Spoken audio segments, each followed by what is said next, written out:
Hey there. This is Terri. Hey. And she's teaching me how to do this here on the homestead, so I'm pretty excited. First thing was just getting everything nice and washed off, right? Yep, clean it all off, get it washed, rinse, make sure there's no soap, anything left on it. Always like to rinse it and just make sure we don't have anything floating around. And so you can add cold or hot water. Even though we're cold packing, that water's not going to be so hot that it's going to affect the jars at all. Before I put my jars in and I'm filling the water up, I'll usually come up at least an inch and a half, because when you add your jars, it's going to pick the water up even higher. Work it the best you can to get it to fit. Oh, they fit. Look, we might be able to get 2 in there. What's the rule of thumb? It's like... Whatever fits. No, really it is. There we go. And we're cold packing this. That's why it is not cooked.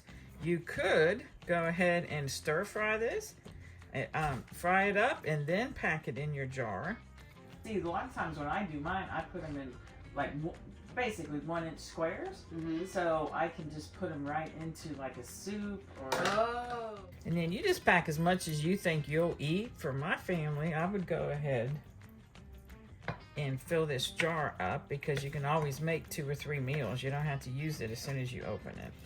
And then, do you know after you open this how long, like normal stuff, right? Like 2 to 3 days, Yeah, 5 days? it'd be pretty much normal. Yeah. Yep, just make sure you put it in the refrigerator and keep it the right temperature. And it will, it'll be good for 2-3 meals. We'll have to wash this cutting board really well when we get done before we do the beef. And we're gonna rinse, I know the beef's in this container, but we will rinse it off really well before canning it to make sure that none of the chicken liquid is on it. Oh, no cross-contamination with the meat. Exactly. And I have opened this up and even made chicken salad, so that's another. And a couple times I've canned, I've made Mexican chicken, where I put my Mexican spices already in here, and that way I can do fajitas really quickly. And we need to add a 1/2 teaspoon of salt. I use sea salt. So there's a 1/2 teaspoon. All we have to do is just put it right on the top. Like that. And again, it's sea salt. You can use Himalayan salt. You can use regular salt. I wouldn't use iodine. Salt with iodine in it. And then we need to get a clean paper towel. And I'm just going to dampen that paper towel and wipe it right around the rim to make sure that there is nothing that would prevent my jars from sealing. Nothing is more sad than when you do all this prep work and then your jar doesn't seal. And this is one thing that I think is real confusing. So there's my lid and my jar. And we screw it on, and people say finger tight. Well, if it was finger tight to me, it would be that. I go an extra little turn. It needs to be on there really well. And then in my pot, this is a pressure canner, I have already added a teaspoon of white vinegar. The white vinegar keeps your jars from getting cloudy on the outside. So that's real important. If you forget it, it's fine. Nothing bad's going to happen. You just have to wash your jars more. And this will process, the cold packs will process for 75 minutes. That's how long it takes to make sure that the meat is cooked and safe to eat. And a word of advice, look in your own area where you live, the altitude, because sometimes that will change either your pressure or your length of time. That's going to be up to you to double check that and make sure that you're processing adequate time and pressure. Pounds. If you're going to do a second layer, you have to put it in between the layers. When you have all your jars in there, you have at least 2 inches of water in the bottom. Okay, so everything's in there. I'm going to put my lid on. Make sure on your weight, you're on the 10 pounds. And then I'm going to turn on my burner. Make sure I'm centered on the burner and that everything is going well.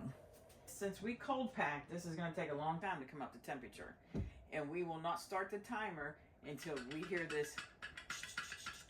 And that's when the timer will start for 75 minutes. Okay, I was hoping that you could just throw this piece in there and then put it, and then once I remove it, I could treat it like a roast and put it in the crock pot, and then, you know, the potatoes and all the things you would normally do for a roast. But Terri was telling me absolutely not. It will just turn into a big piece of rubber with no flavor. So won't be treating this as a roast. But now the one thing that you can do, Morgan, is you can cut that in maybe a little bit smaller pieces and go ahead and add your potato and your carrots in it. Oh. And then when you open it up, It is a roast. Yes. What? Yes. All kinds of exciting things we can do here. Wow. So I'm going to clean this all off and get it ready to cut up some beef. And how long have you been canning for? I started canning when I was just a young girl. I would say probably about 12 or 13. I used to sit and have to snap green beans for my mom. And then when I started dating my husband, his mother as well canned. And she would have me snapping green beans for her and picking elderberries. And so I've been around canning pretty much all my life.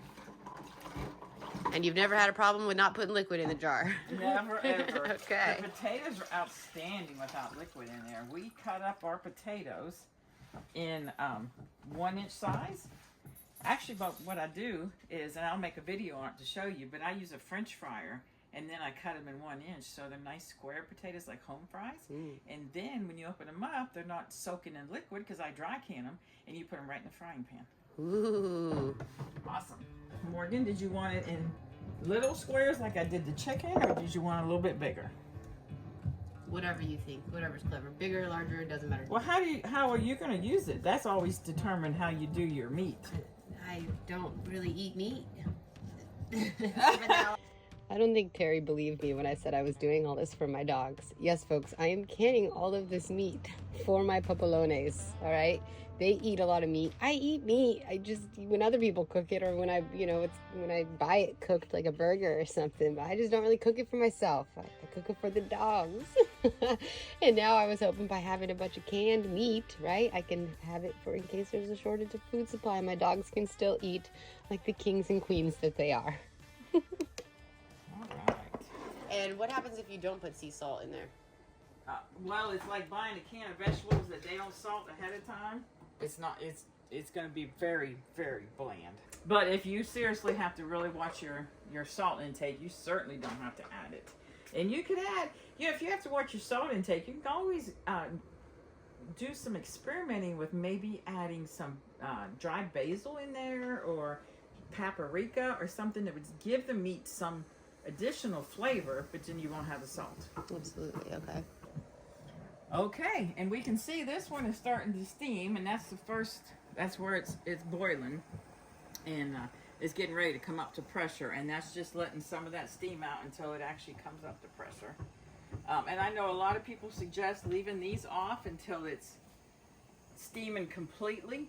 I've never ever done that in all my years of canning. I just put it on there, and when this seals, that'll get the pressure up, and that'll start rocking, and I'll start my time. There we go. Now we got a rattle. Okay, so Alexa, set timer 75 minutes. As long as it rattles at least 5 times every minute, you're staying at pressure.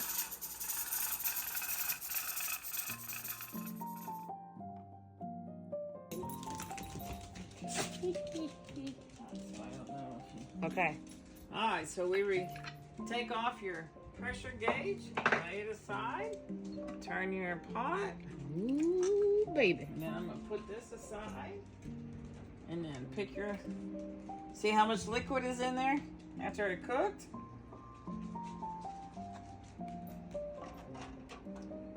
Wow. Looking juicy. Yeah, yep. See, it creates so much liquid itself, you don't need to add any liquid to it. If you did add liquid, how much would you have added? Because that created a lot of liquid. Yes, Would that pop the top itself? Probably, because Yeah. I've never added liquid when I've done chicken. And all of these look like they've already sealed. Oh, you can just tell by looking? Yes, because it's down. See how it's down? And then the true test is to take the ring off, right? Well, we won't do that till tomorrow. Okay. You can't take it off. I'll take mine off that early. It's like this one is not sealed yet. I don't know if the camera can pick up how there's a little bubble in the middle. Oh, yep. And so when it cools enough, it'll hopefully okay. seal. So there's still a chance. Yep. See that bubble?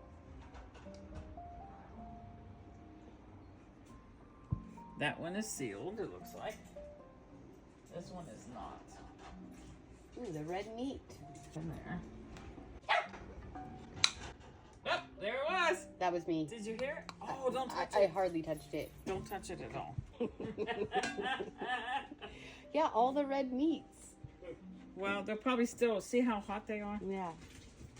Well, this one's down. And see how none of the jars have any kind of film on them. That's what the white vinegar does. See how they're clean? Yeah. This one's going to get ready to pop. See how pronounced the bubble's getting? That means it's getting ready to suck it in. And that one's not sealed. It's getting ready to suck into it. Let's don't forget that that's the one I touched. Yeah, yeah. Well, it's came back up, see, because it wasn't right. See, look how hot they are. Look at them still bubbling. That's so cool. It is very cool.